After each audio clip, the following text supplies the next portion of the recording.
Buenos días. Hoy vamos a trabajar en la lección 10. We're going to be working in lesson 10, and one of the first things that I want us to go over this morning is some of the vocabulary and how to use these different remedies and types of illnesses, how we write those out in Spanish to have them make sense. The information that we're going over is on pages 332 and 333 in your Vistas textbook. Hang on just a second. Let me see something real quick. Yeah, 332 and 333 if you're wanting to have your book open. Those are the pages kind of that a lot of this vocabulary is coming from. So this chapter is all about health and wellness, or the lack thereof. Illness is a lot of what's here. So you have a lot of vocabulary about your body parts, about how to say different things are hurting or aching or not feeling well, and then also about how to make those things better, what you should do, whether it would be rest, take an antibiotic, an aspirin, some cough syrup, whatever it is that the remedy is. You've got vocabulary like la receta for a prescription. You have farmacia, médico, clínica, the different places that you go. So there's a lot of vocabulary that's here. With that in mind, on the Lesson 10 test, some of what you may see maybe either pictures of different people that are suffering from different illnesses, and you need to say what's wrong with each of them and maybe what they can do to get better. Something kind of similar if you look at the top of page 335, that exercise 7 that's there, the way those people have, obviously something wrong with them. It could be something similar to that. In this case, I'd put a prompt, in parentheses beside each thing, letting you know what's wrong with the person. So to say that Francisco has the flu, we would say Francisco. I left out the C in his name up there. That's wrong. Francisco tiene gripe, right? He has the flu. And debe significa he should or she should. So what would he do to get better? What's something that you can do to get better? If you guys want to join in, I'm not going to call on anybody specific, because the point of being here this morning is not to put people on the spot. So if you have a suggestion for an answer, feel free to text it down here in the lower left-hand side, and I'll add it in up here if you want to chime in with what with your contributions. I would love to have them, but I'm not going to put people on the spot, put it that way. Okay, debe tomar una inyección. That's an idea. He could get a shot. He could, debe descansar. Debe descansar. Debe tomar Tamiflu, whatever it may be. Please, when you do these, it's okay to be general, but let's not put the exact same thing for every single one of them. I get a lot of times students, they learn, he should rest. And for everything, rest in my book is always good. But we want to use different answers, sort of forcing yourself to use the vocabulary, okay? What about this one? Pedro has a headache, dolor de cabeza. There's a couple different ways we could write this. Anyone have an idea of how to say either Pedro's headaches or Pedro has a headache? Anyone know how to write that out?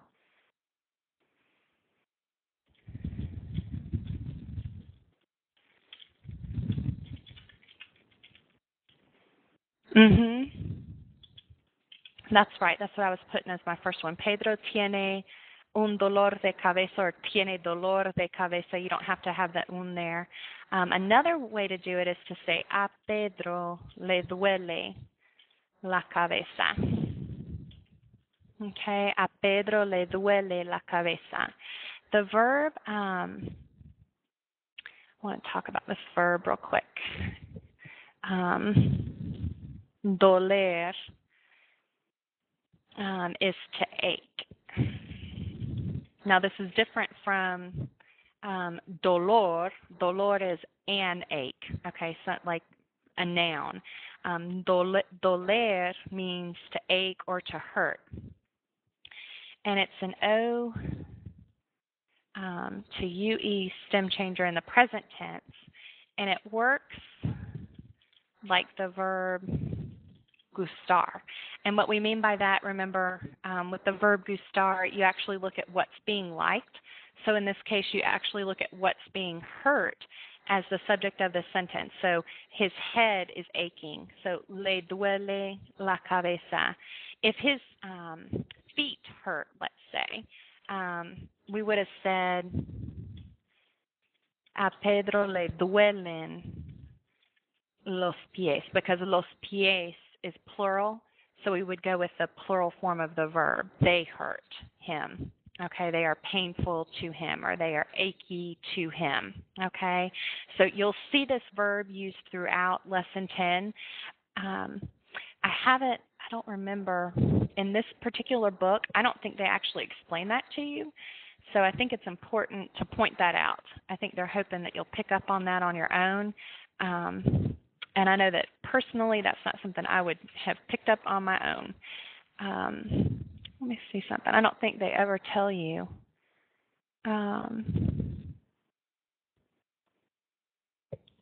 Anywhere in there. I don't think they do. They tell you it's an O to UE stem changer, when it's in the vocab list there on page 332, but they don't tell you how to use it. So I want to be sure that you know how to do that. Okay, so what's something that you can do if you have a headache? What can you do if you have a headache? Yeah, debe tomar Tylenol, Advil, Aleve, whatever your preferred remedy is. The vocab that's in the book is aspirin. I don't know that many people take aspirin for headaches nowadays anymore, maybe to prevent heart attacks, but aspirina is one of the vocab words that's there. Personally, I'm not going to take off any points if you use a brand name medication. I use them too, so I understand what they are and what they're used for. Please try and think mainstream using the vocab if you can. If you're going to use a name brand medication, use it in its most generic, obvious way. I get things all the time like debe tomar Pepto-Bismol, and it's like, to me, Pepto-Bismol is for stomach issues, not necessarily for a headache. And the student will write back, oh, but that's what I use it for. Well, on this, we're not necessarily looking for true confessions. We're looking for what makes the most sense and what things are known for, okay, if you're wanting to get the points for it, if you're going to use a name brand medication there. This last one, Adela romperse la pierna. So she broke her leg is what we want to say. Any ideas on how we write this? Do you guys remember what to do when we have that se on the end, that reflexive pronoun? Adela se rompió la pierna is what we would have. Remember that se just lets us know that it's reflexive. She did it to herself. Adela se rompió la pierna. If you had this, I would also give credit for it. Adela se rompe. Oops. If you did it in the present tense, she breaks her leg. With this one, to me, it makes more sense to do it in the past, but if you can use it correctly in the present tense as well, that's no problem for me. Either one will work. Unless, of course, the directions say, please, use the preterite or use the imperfect, since we're learning about that in this chapter too. All right? What can you do if you break your leg? Okay, good. Debe ir a la sala de emergencias. Debe, is yeso the word that you guys use? That's the word I know for calf. Let me make sure I'm giving you Does it have it in here? I thought it had it in one of the pictures.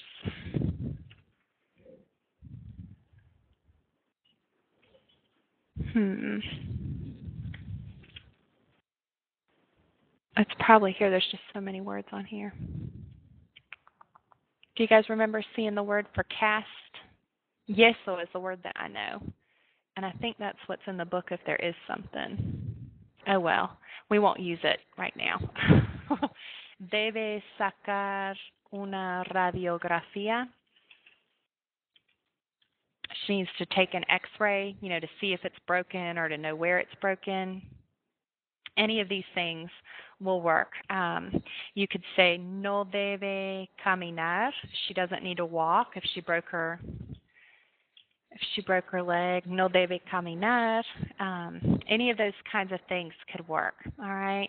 One of the main things I want to be sure you take from this is this information over here about the verb doler. It's not necessarily anywhere in the book explaining how to use it, and you are going to see it.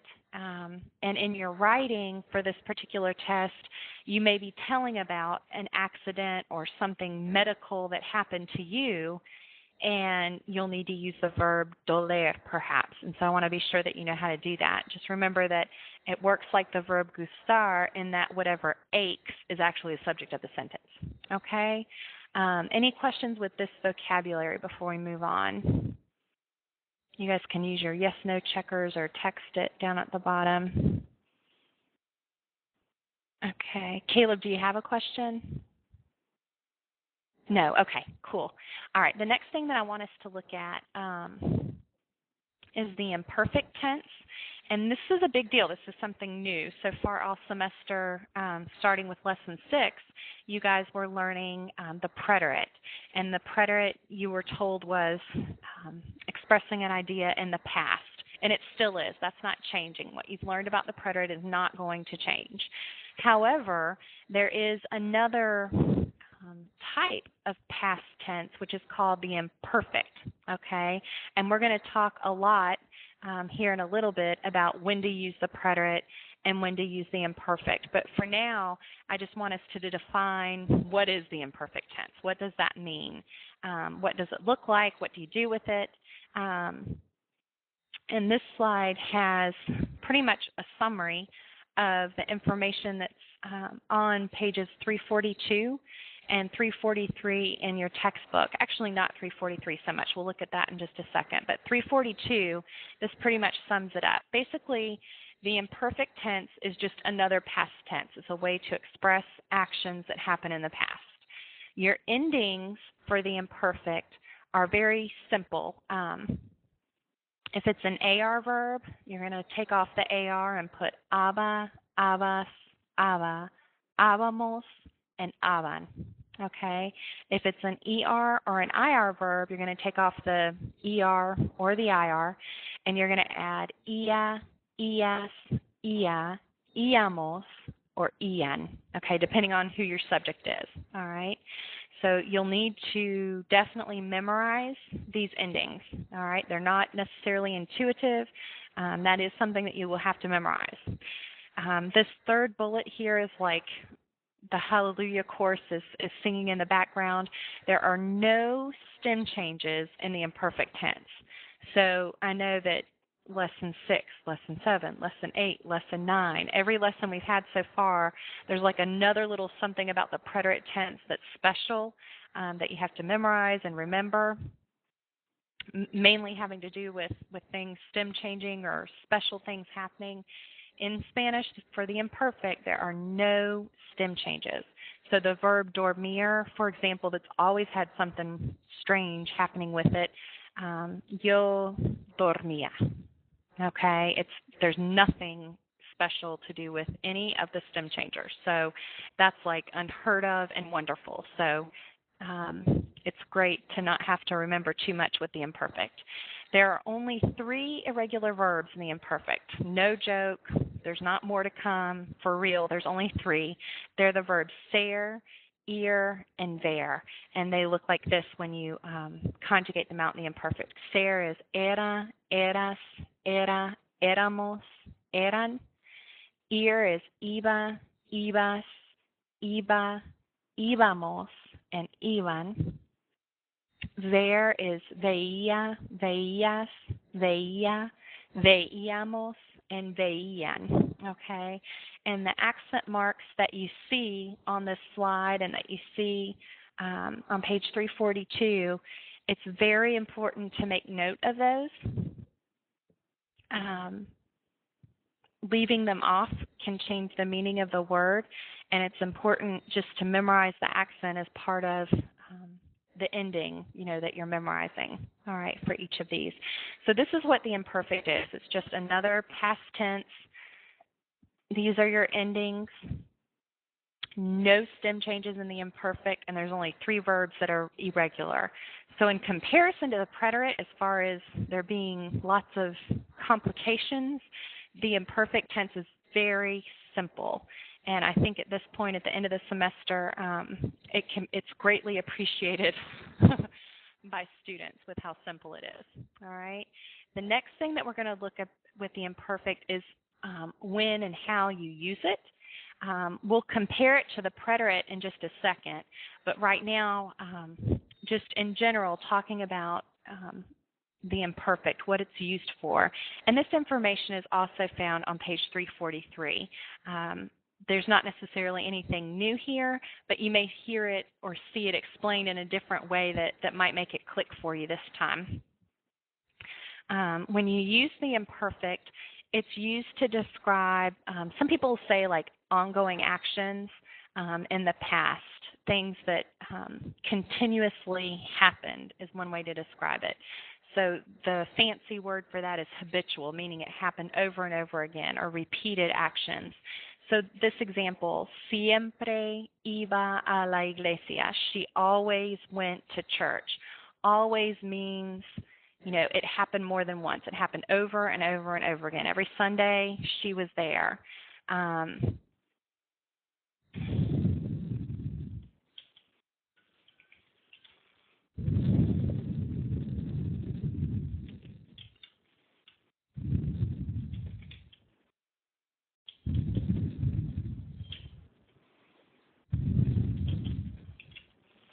If you never played with guns, your mom wouldn't let you, you never did it. Even though it never happened, each day, again and again and again, you were not allowed to do it. Never is also a word that indicates repetition. Even though it's not happening, it's still indicating repetition. If you see something like, I'm sorry, if I just read right here. Your keywords, that's what I was trying to come up with. Here's a list of them that I put. Your keywords, if you see something that says like de niño or de niña, that means as a child. So you were a child for many years. So that's repeated, right? It's a habitual action. Siempre means always. Nunca is never. Every day, todos los días. Or on a particular day, like if Monday night was spaghetti night at your house, or Friday was pizza night, every Friday, los viernes. On Mondays, we did our homework. Los lunes hacíamos la tarea. These are words that are indicating repetition. All right. Another way that the imperfect is used are for events or actions that were in progress. So that's kind of hard to understand when you're talking about the past, but when you look at these examples, it makes sense. Elena se bañaba mientras yo me vestía. So while I was getting dressed, she was taking a bath, okay? So I'm describing what happened in the past, but it was ongoing. They were happening at the same time as each other. Mientras is going to be one of your keys to let you know, hey, the imperfect is coming up. Okay? Physical characteristics, describing what someone looked like. My grandmother was beautiful. Her beauty wasn't something that happened, just on one day. She was a beautiful woman. Mental or emotional states. Now this doesn't necessarily indicate something that was long or ongoing. That's why it's its own little bullet here. Mental or emotional states. Eva estaba enamorada de Juan. She was in love with Juan. Yo estaba nerviosa. I was nervous. It's describing how I felt at that moment. All right. And with that, because the imperfect kind of indicates something that was ongoing, Eva was in love with Juan the whole time they were going out. She may not be in love with him anymore, but the whole time that they were dating, she was in love with him. I was nervous for the full 30 minutes before the oral interview started. It indicates something that was continuous.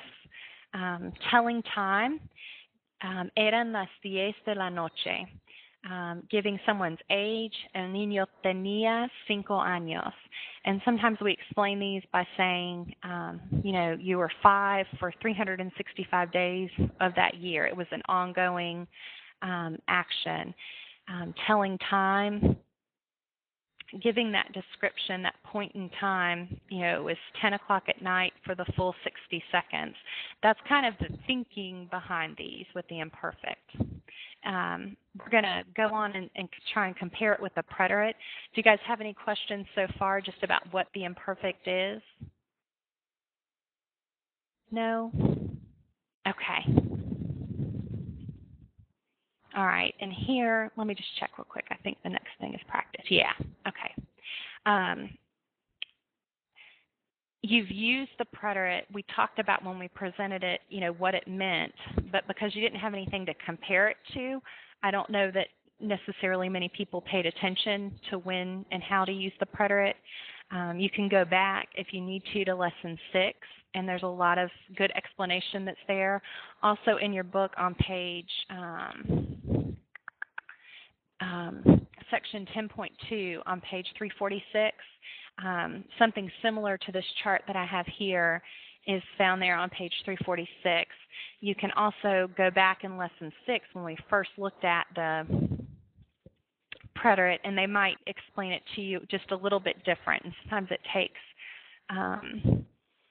just seeing it written a different way or explained a different way that can maybe make it click for you. Hopefully when we go through this right now, it'll help. When you use the preterite, it expresses an action that are viewed by the speaker as completed. Elena fue a la tienda ayer. She went to the store yesterday. It's not like we're saying yesterday she was going to the store. We're saying she went yesterday. It's done and it's over. The word ayer or anoche or giving a time to it, it indicates that it's completed. Express the beginning or end of a past action. So your verbs like to start or to finish. To start can be comenzar or empezar. And to finish, some verbs that mean to finish are terminar and acabar. So if you see those verbs, just used by themselves, typically that'll be an indicator for you that you're supposed to use the preterite, okay? The preterite is also used to narrate a series of past actions or events. So if you're making like a little laundry list in your head, as you're talking, of all the things that you did, okay? I went to the clinic. The doctor took an x-ray, and I waited in the room for the results. Giving a description of the things that happened, wham, bam, thank you, ma'am, these are the things that happened. Fui a la clínica. El doctor me tomó la radiografía y esperé en el cuarto para los resultados. It's events in a series. Remember when we talk about that, like in language arts classes or your English comp classes, we mean, sentences that are separated by commas. I went to the store. I bought eggs, I bought milk, and I bought a magazine, all in one sentence. And that would be using the preterite. Okay. Again, we just talked about the use of the imperfect, but this is just another way, more examples to see it, describing an ongoing past action with no reference to its beginning or end. And this one directly contrasts with this one about the preterite does mention the beginning or the end. Okay. Me interesaba la política. I was interested in politics. That was something ongoing. We don't know, were you always interested in politics? Was it for 5 years? Was it just for the 2 months that you dated the poli-sci major? Whatever the case may be. But there's not a reference point to, from June 2007 to July 2008, I was interested in politics. We're not giving a beginning and an end. Another use of the imperfect is expressing habitual or repetitive past actions and events. And this is what we talked about on the previous slide. Things like giving an age. When I was 10 years old, I wanted to be a pilot. So the whole time you were 10, you wanted to be a pilot. That was ongoing. Every day, todos los días, every day we ate cereal. Todos los días comíamos cereal. We never went to the beach. Never means, each summer, that's not what your family did. Over and over again, you didn't do it. So even though it never happened, it's still a repetitive action, if that makes sense. The imperfect is also used to describe physical and emotional states or characteristics. So he wanted to sleep. He was tired. I felt nervous. And it's going to be really important in your head to do as much practice as you can to separate out when you use the preterite and when you use the imperfect, okay? With that in mind, let's just jump in and try and do a little bit of practice. Please know that I'm not expecting you to have this mastered right this second. I'll try and show you why the answer is what it is, so hopefully you can understand a little bit better. After we finish this, you may want to go back on pages 347, 348, and go back through and redo those, either on paper or open the exercise back up on the Enlinea site to try and reconfirm the answers you already put there and practice again and understand better why the answer is what it is. Okay? So Caleb and Gesa, if you guys want to help, text your answers down here, whether it be the preterite or the imperfect or why you think it is. Feel free to. The first one here, Claudia blank su cumpleaños cuando se torció el tobillo. So she celebrated her birthday, or she was celebrating her birthday when she twisted her ankle. And you guys are both right. It would be celebraba. It would be the imperfect. Okay, she was celebrating her birthday when she twisted her ankle. The idea is she's just minding her own business, all day long. She was celebrating her birthday or at the party. It was something continuous. She was doing that for a while. And then all of a sudden, whammo, she twists her ankle, and that interrupts it. Whatever interrupts is the preterite, and whatever's ongoing is the imperfect. So this cuando is one of your key words. Okay, cuando indicates that the preterite is coming. Okay, let's see. Good job. This next one, Ramiro tenía fiebre cuando blank a la clínica. And again, this little cuando here is an important word. I don't know if you guys remember what we just said that it indicates, but it indicates the preterite is coming. So, llegó. All right, so he had fever. He's driving along. He's got this fever. He's had it for a long time. And arriving at a place is like a completed past action. You weren't arriving the whole time. You pulled up in front of the clinic and you were there. It was over. So that's another way to justify this one, to think about it. So that one would be the preterite. All right, this one, número 3. Mientras el doctor blank la radiografía, yo llamé por teléfono a mi amiga. And one of the words here that's going to be key is the word mientras. Mientras means while.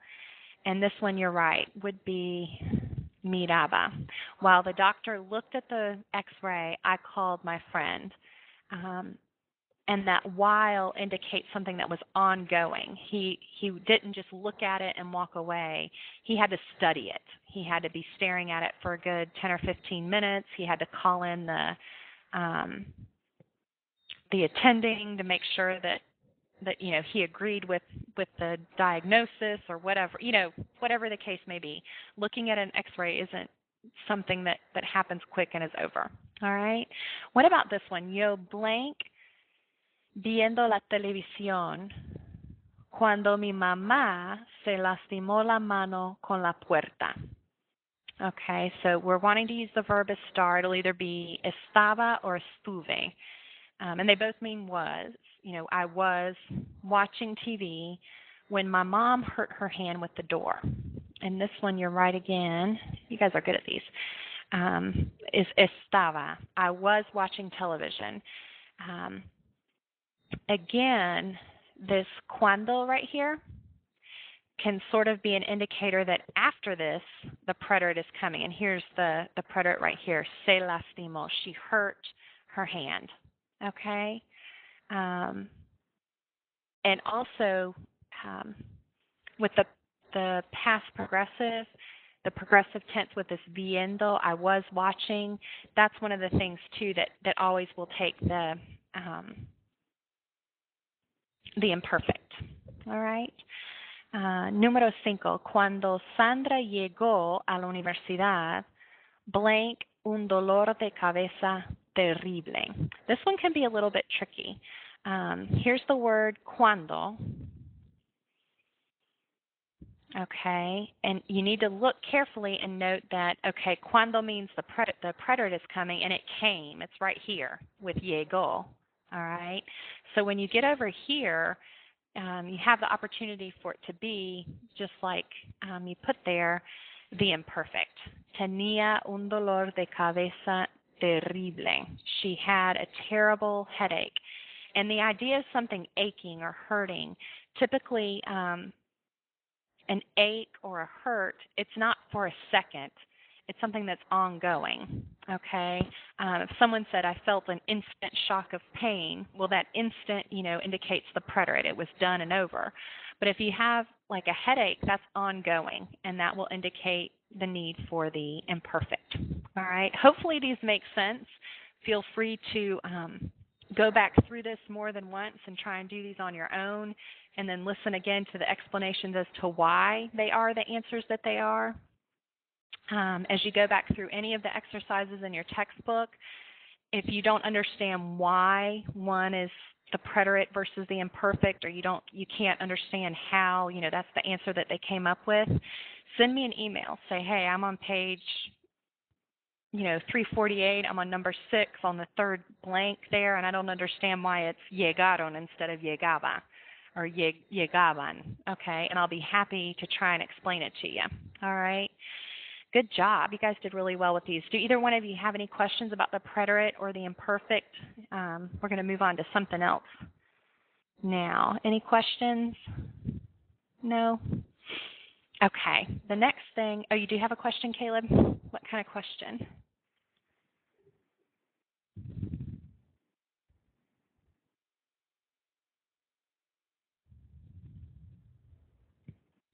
Are cuando and mientras the only keywords for imperfect? Let's go back. I'll show you some of the ones that were here. Hang on just a second.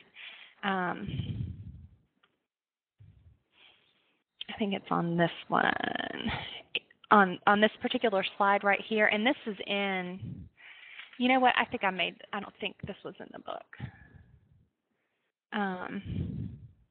You would want to come back to this slide. This one was the third one that we did, and underneath each of these things that were listed on page 343, I happened to put some keywords with it, like de niño, siempre, nunca, todos los días, los lunes. I put those there. I don't know that that's necessarily in your book. I mean, they expect you to gather that information, but but those are some of the keywords. Other things that can be keywords, I mean, you'll want to know if you memorize, okay, telling time or age. So when you see blank años, giving the time, those are indications of the imperfect as well. And then on this one, hang on just a second. These are some of the keywords for the preterite. If you see words like terminar or acabar, comenzar or empezar, those will indicate the preterite. And the word cuando, I don't want to say it always indicates that the preterite is coming, but typically oh, that came out yellow. Oh, Lordy. Hang on, let me get my black ink back. There we go. Cuando is a word that typically will indicate that the preterite is coming. All right. Used by itself, okay? Because over here, when I was 10 years old, don't take it out of context, okay? That's giving an age, which was one of the specific things that use the imperfect for, okay? Is any other questions, or does that help you with that? Okay. All right. The next thing that I want us to talk about are the constructions with say. And these are kind of fun. They may not seem like fun if you don't understand what's happening with them, but they're kind of, I think they're fun. When you understand what's happening, I think it's kind of cool. These are found on page 350 and page 351. And these are, can kind of be divided up into two separate sections. Impersonal constructions with say and say for unplanned events. First, we'll look at the impersonal constructions with say. This is basically like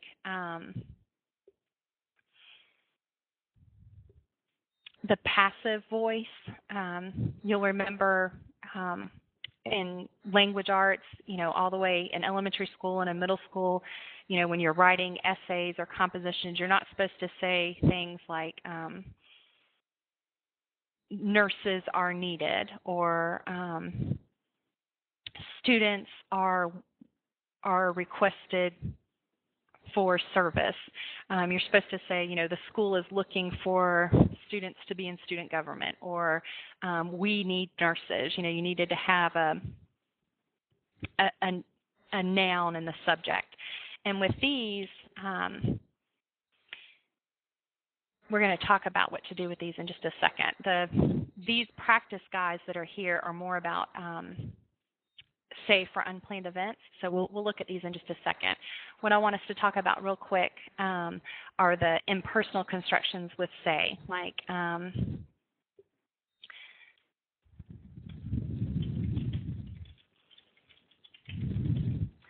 se busca una secretaria. We need a secretary is needed. If they need several secretaries, they'll use se buscan. Se buscan secretarias. Okay, secretarias are needed or are sought out. It's kind of what's happened here.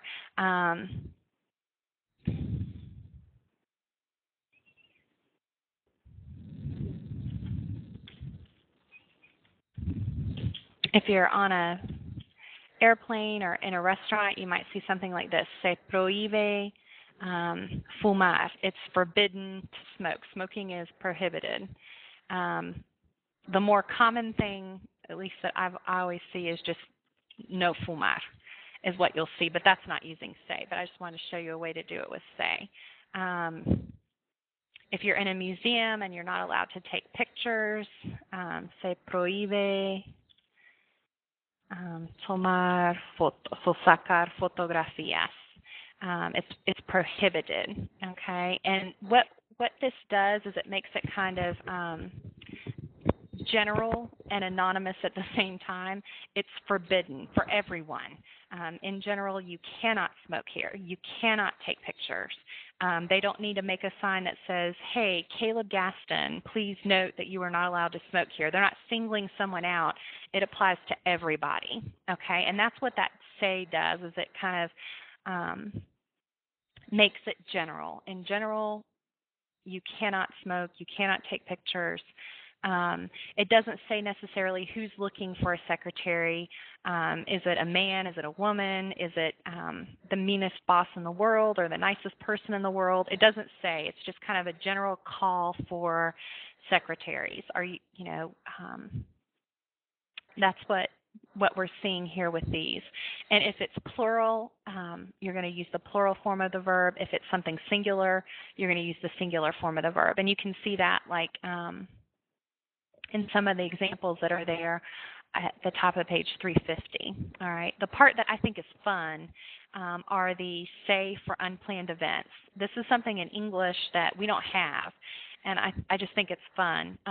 Let me clear this and pull this back up again. Hang on just a second. Okay, there we go. Say for unplanned events is kind of like this cool way that you can pass the blame and not take direct responsibility for something that happened. Say for unplanned events. So it's sort of like saying you'll have say plus your indirect object pronoun plus the verb plus the subject. Okay, so the order of these sentences is similar to the way the verbs with gustar work, in that the subject is coming at the end. So se me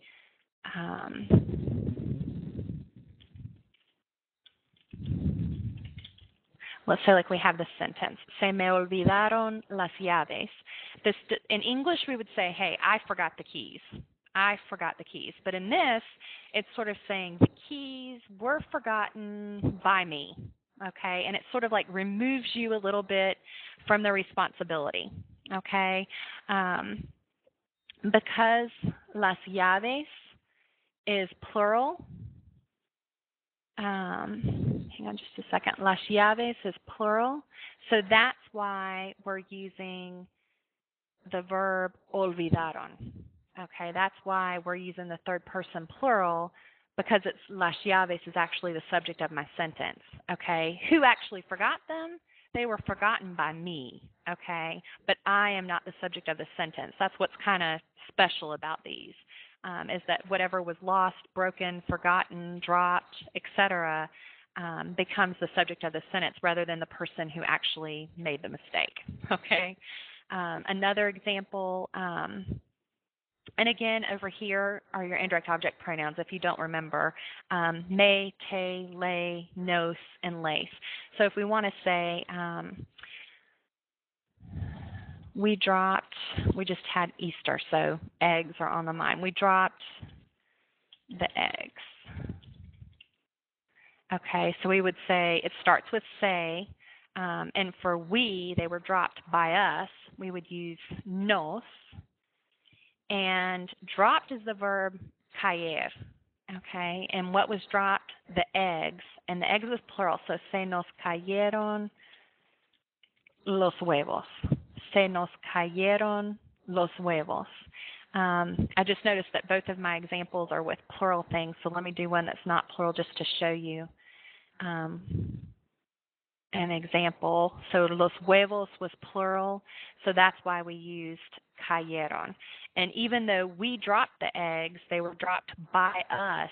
We're not putting, imos or anything nosotros-like on the end of the verb. That's what I really want you to pay attention to, that it's either going to be third person singular or third person plural every time. Okay? An example with something singular.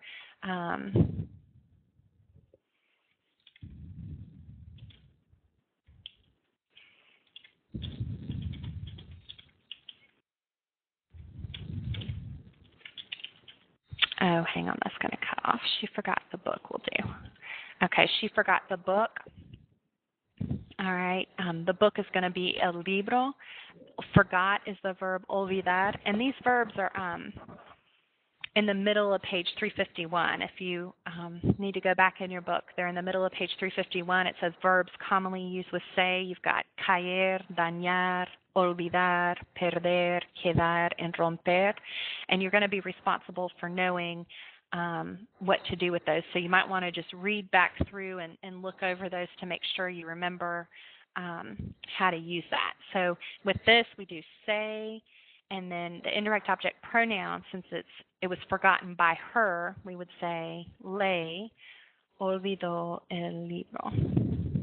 Okay, and olvidó. Oops, that didn't come out right. And what was forgotten by her, the book, and that's where we're getting the olvidó from. Okay, so this right here is kind of like your formula. You're going to do say, an indirect object pronoun, your verb, and then the subject. And the subject is what's going to determine the verb. And obviously, this is a little bit backwards from where you usually look for your subject. Usually you look at the beginning of the sentence for the subject, but with these types of sentences, the subject is actually at the end of the sentence usually. Okay? You have to read the sentence and use your brain and, process the information that's there, but usually the layout on these is going to be that the subject is coming after the verb. All right, so let's try a little bit of this practice. With this set, all I need you to do is figure out, okay, which indirect object pronoun do we need to use? Me, te, le, nos, or lace, which we were doing the whole sentence over here. With this, the sentence is written correctly already. We just need to figure out the indirect object pronoun that's needed. So if you two want to help fill these in with me, I would love the help. Número uno says, a Roberto se blank perdieron las maletas. And you guys are correct with that one. It would be se le, because who were they? They were lost by him, by Robert. Okay? And perdieron is used because las maletas is plural. Okay? What about this one, número dos? A mis hermanas se blank cayó la mesa. The table fell down, or the table was dropped by them. Okay? We're not saying they dropped the table. We're saying the table was dropped by them. Good. A ti se blank olvidar, se te blank, I just said it, sorry. Se blank. I can't say it without it there. Se te olvidó venir a buscarme ayer. Se te olvidó venir a buscarme ayer. This doesn't need to be here. That's a typo. I don't know why I have that there. Must have been a mistake. A ti se te olvidó venir a buscarme ayer. All right, what about número cuatro? A mí se blank quedó la mochila en la casa. Se me. And hopefully these are simple and easy. There will actually, I think, be a section just like this on your test. So I think these are pretty simple if you know what's happening in the sentences. All right, this next section here, I'm giving you two options as far as the verb goes. And the big thing here is to remember that the subject of the sentence is what was dropped, forgotten, left behind, broken, hurt, whatever the case may be, lost. So we're actually kind of looking at the end of the sentence to know whether we're going to use the third person singular or the third person plural. Okay? So again, if you two want to help with these, we have a Marina se le blank la bolsa, and it's either cayó or cayeron.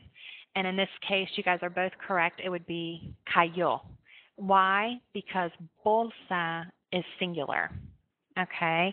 Now, there are some students who would get lucky on this one and would guess cayó because they thought the subject was Marina, and she's just one girl.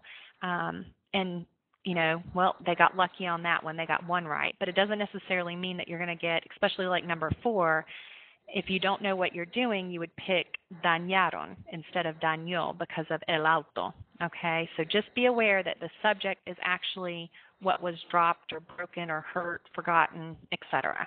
All right, número dos. A ti se te blank estudiar para el examen.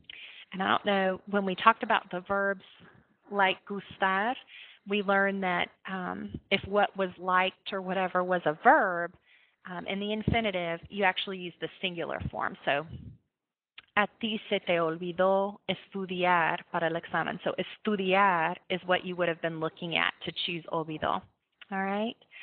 Número 3. A nosotros se nos blank los libros en el auto. So we have to think, what is it that was left behind? And it was the books. And the books is plural. So we're going to have to use quedaron.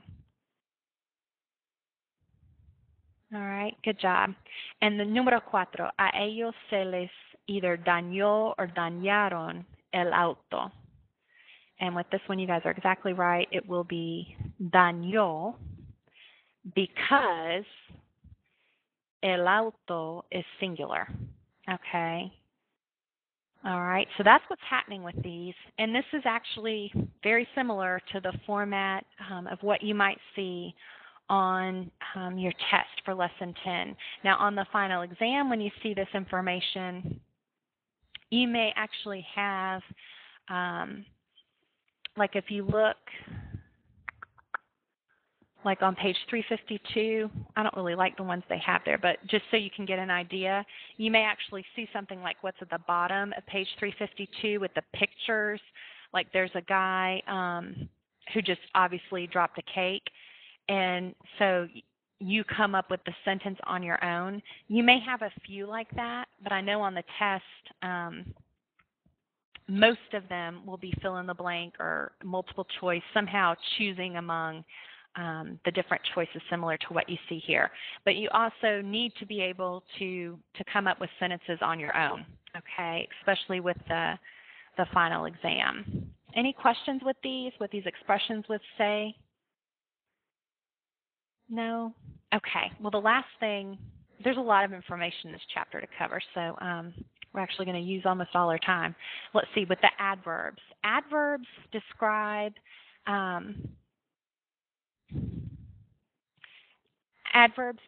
it has the word verb in it. They describe verbs, okay? Adjectives, on the other hand, remember, they describe nouns. So the way you form adverbs in Spanish is to add mente to most adverbs are formed in Spanish by adding mente, okay, to the end of the adjective, whatever the adjective is. You need to really read over and look over page 354. Hang on just a second. If you look at the second bullet there on page 354, it says to form these adverbs, add mente to the feminine form of the adjective, okay? So all the different adjectives that you're looking at, for example, in this practice, you're supposed to make feminine first and then add the mente. If it doesn't have a feminine form, just add mente to the standard form, okay? And it says, be careful, adjectives don't lose their accents when you add mente to it. So like with the word fácil or the word difícil, you would you would keep the accent mark there, all right? And then down at the bottom there on page 354, you have some more examples of different types of adverbs that aren't, things that end in mente. What I'm wanting you to be able to do is take an adjective and turn it into an adverb. So the rule is if you can make it feminine first and then add the mente. If you can't make it feminine, like normal or constante, you just add the mente to it, and you should hopefully be okay as far as the spelling goes. So let's try these. If you guys want to text in answers if you feel like you want to help with this. We've got the drivers are slow, and we could change it using an adverb and say they drive slowly. And in English, adverbs are the ly kind of words. So what would we do with this one? Lentamente. Good. They drive slowly. Llegar tarde es normal para David. Arriving late is normal for David. He usually arrives,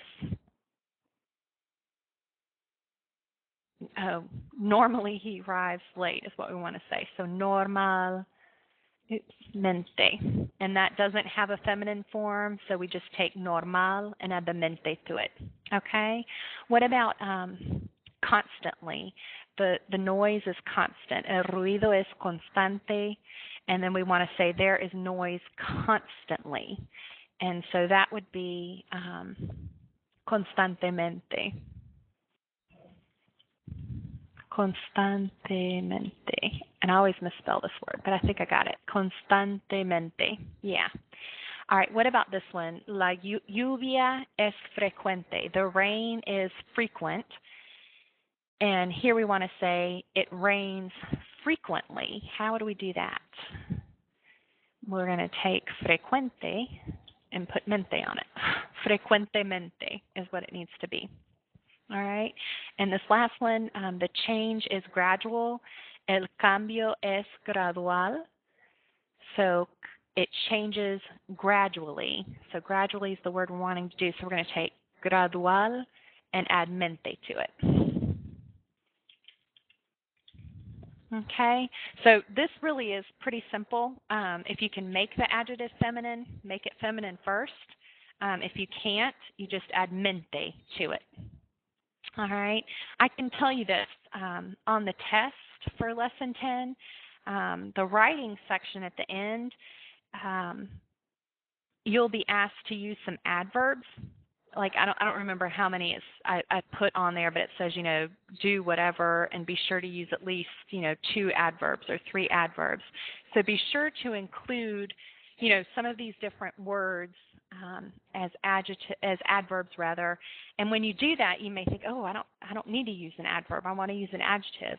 But you can take any sentence and kind of turn it around so that rather than using an adjective, you're using an adverb. So just keep that in mind, and you may want to look back over these to remember how that was done, because adverbs describe verbs rather than nouns. Okay? Any questions with this information about the adverbs? No? Okay. The last thing, real quick, I know we're out of time. The last thing I just want us to talk about is the final exam. The final exam, if you had me for Spanish 1, you're probably good to go with this and know this information, but the proctored final exam covers lessons 6 through 10. Okay, it's cumulative and it's proctored. Let's talk about what that means. That means that you need to go back through lessons 6 through 10. You're responsible for that information. With that said, Spanish kind of spirals out and builds on itself. So you may recognize more information maybe from lessons 9 and 10 on your final exam. You may think that that's tested more heavily because it's including everything you've learned in the other lessons. With that said, I totally encourage you to go back through each lesson. Go back through your review, your past quizzes, and tests. Okay, your tests are available in WebCT. You should be able to look over those. If you come across one that you're not able to get open to review, what happened and see how you did on that, please send me an email and I'll try and figure out how to get it open for you. They should be open. Review those past quizzes and tests. Proctored means that it's at the testing center. You have to go to the testing center on the main campus at Greenville Tech. It's in the dental building on the main floor. If you don't know where that is, I honestly don't know how to tell you. The one time I've been there, someone had to drive me there in their car. I couldn't find it on my own. But if you stop at the front security booth, they have maps and can show you right how to get there. It's not hard to get to. It was just I had no idea where it was. And no one was telling me how to get there. I was just driving around thinking I would find it, and that did not happen. But anyway, you will need to take a photo ID with you, and that's all you're allowed to take in with you. So you don't need to bring, your book bag or your laptop computer or anything else. They'll provide everything that you need there, okay? And the test will be in WebCT. It will be very similar to the format of your regular tests. It will be longer, though, because it's cumulative. It's covering more information. One thing that you don't usually have on your test that you will have on this is from the Panorama Cultural sections. And each chapter, before the grammar, you have that culture little couple pages. Every lesson we've done it, every lesson it's been assigned. Let me find what pages it's on here.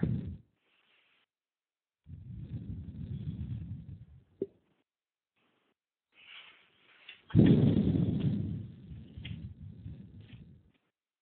on just a second.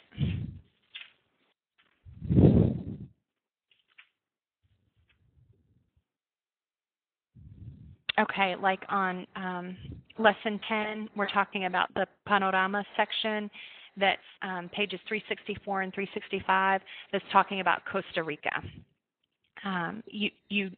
To be able to do the work, you have to read through that. I do know, probably not the people who are here and not the people who take the time to watch this, but I can tell just from the work that there's a lot of students that don't read any of this. They answer anything, click submit, see what the right answers are, put the right answers in, and move on. If that's what you're doing, you'll probably miss all these on the test, on the final exam. There are things that if you read through this and you did the work, they will be obvious to you. The section is either multiple choice or true false, or it may be fill in the blank with a word bank. I can't remember off the top of my head, but it's something very obvious. If you've done the work in each of these lessons and that Panorama section, it should be obvious to you. So you might want to look back over that. Please know that I'm not going to ask you like a true-false question about the population of a country or about the name of their money necessarily, unless it's something that's pretty much common knowledge. If it seems like an obscure fact to you, you don't need to commit it to memory. Don't spend your time committing it to memory, put it that way. It should be something pretty general, okay? And the exam will be available from this Sunday through next Saturday. So it's May 1st through May 7th are the dates that it's going to be available. And that's different from what was in the syllabus. The testing center almost every semester offers extended hours. And that's the information that I sent out to you in the email yesterday morning. So check your email, and it has a list of the days and times that they're open over those days during the final exam period. And you can go anytime. You don't have to make an appointment. And you don't earn any more points if you go Sunday or if you go on the last day. I won't grade any of them probably until the Monday after they've all been submitted anyway. So you can go anytime and get it done. And once you're finished with that, you're set for the semester. I'll have the grades posted by that Tuesday of that week. And barring any technical difficulties, you should be able to log into WebCT in the gradebook and see what how you did on the final exam, okay? And if you have any questions as you're going through any of this, preparing for the Lesson 10 test, which is due by Sunday, or preparing for the final exam, which is the following week, please just send me an email and I'll be happy to try and help. Gesa, do you have any questions? No? Okay. Well, I'm going to go ahead and stop the archive then.